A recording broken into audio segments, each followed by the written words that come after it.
خلیفہ راشد سیدنا ابو بکر، سیدنا عمر، سیدنا عثمان، سیدنا علی رضی اللہ تعالیٰ عنہ مجمعین، اسی طرح سیدنا حسن رضی اللہ تعالیٰ عنہ کی خلافت 6 مہینے، یہ خلافت راشدہ کا ایک دور ہے نا۔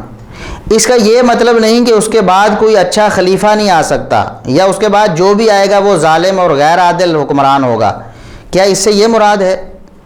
میں آپ کو اس کی کچھ مثالیں دیتا ہوں۔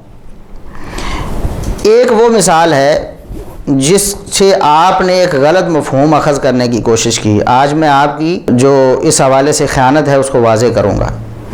صحیح بخاری میں 1392 نمبر حدیث ہے اور صحیح مسلم میں 567 نمبر۔ اس حدیث میں نبی کریم صلی اللہ علیہ وسلم کے بارے میں سیدنا عمر رضی اللہ تعالیٰ عنہ نے فرمایا، جب وہ فوت ہو رہے تھے تو انہوں نے 6 بندوں کو منتخب کیا، جن میں ایک سیدنا علی رضی اللہ تعالیٰ عنہ تھے، اور کہا کہ تم نے آپس میں فیصلہ کرنا ہے اور مشورہ کرنا ہے کہ کس کو خلیفہ بنایا جائے، میرے بعد خلافت کا کون حقدار ہو، ان 6 میں سے ہی کوئی ہوگا اور یہ 6 خود آپس میں فیصلہ کریں گے۔ وہ تو پتہ تھا سیدنا عمر رضی اللہ تعالیٰ عنہ کو کہ سب جب فیصلہ کریں گے تو ایک دوسرے کی طرف کریں گے کہ یہ ہو تو اپنے میں سے سب سے جو بہترین ہوگا وہ اس کو سب مل کر منتخب کر لیں گے۔ تو اس وقت سیدنا عمر رضی اللہ تعالیٰ عنہ نے فرمایا کہ یہ 6 وہ لوگ ہیں الذین توفی رسول اللہ صلی اللہ علیہ وسلم وہو عنہم راض۔ اس حدیث میں کہ نبی کریم صلی اللہ علیہ وسلم جب فوت ہوئے تو یہ 6 وہ لوگ ہیں کہ جن سے نبی کریم صلی اللہ علیہ وسلم راضی تھے۔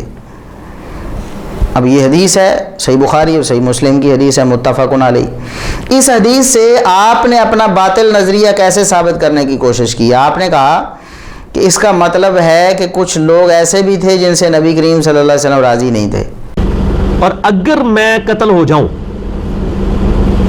تو ان 6 بندوں کے علاوہ کسی کو خلافت کے معاملے میں شامل نہ کرنا جن سے نبی علیہ السلام وفات تک راضی رہے۔ اس کا مطلب ہے کچھ ایسے بھی تھے جن سے حضور وفات کے وقت ناراض تھے۔ نعوذ باللہ، یعنی صحابہ کرام کچھ ایسے تھے، آپ کے بقول مرزا صاحب کچھ صحابہ کرام ایسے تھے جن سے نبی کریم صلی اللہ علیہ وسلم راضی نہیں تھے، نعوذ باللہ۔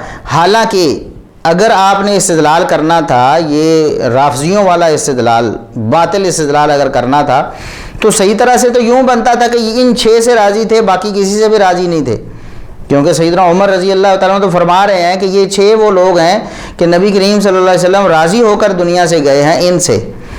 تو اس کا مطلب اگر الٹ نکالنا ہے تو پھر یہ تھا کہ ان 6 کے علاوہ کسی سے آپ راضی نہیں تھے، باقی سب سے ناراض تھے، اور ان میں تو اہل بیت کے افراد بھی شامل ہیں، ان میں تو حسن و حسین بھی شامل ہیں، ان میں سے تو اور لوگ بھی شامل ہیں۔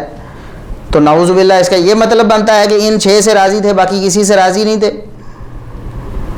اس کا مطلب یہ ہے کہ نبی کریم صلی اللہ علیہ وسلم ان سے بہت راضی تھے، کیونکہ یہ نبی کریم صلی اللہ علیہ وسلم کے خاص افراد تھے، ان سے تو آپ صلی اللہ علیہ وسلم بہت زیادہ راضی تھے۔